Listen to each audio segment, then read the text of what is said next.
আজকের প্রশ্ন থেকে তোমাকে সঠিক ফ্রেজাল ভার্ব কিংবা গ্রুপ ভার্ব বেছে নিতে হবে। প্রশ্নটা কি আছে? Sunita read the novel with attention. বাক্যটির মানে আমি বলবো না, কারণ মানে যে যেরকম করে করবে সেরকমভাবে আনসারটা করে আসবে। যাই হোক, রিড ভার্বের ফ্রেজাল ভার্ব কি হয় আমরা জানি কি, গো থ্রু।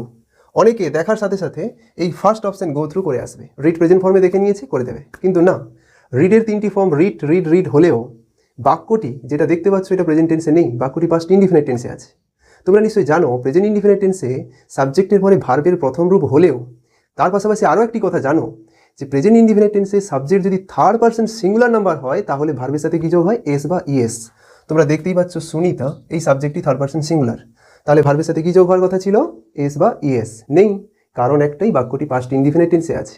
আর পাস্ট ইনডিফিনিট টেন্সে সাবজেক্ট সিঙ্গুলার হোক আর প্লুরাল হোক উভয় ক্ষেত্রে ভার্বের সেকেন্ড ফর্ম বসে। সো রিড যদি সেকেন্ড ফর্ম হয় তাহলে গো এর সেকেন্ড ফর্ম ওয়েন্ড হয়। সো অপশন সি তোমার কারেক্ট আনসার, ওয়েন্ড থ্রু। ওকে।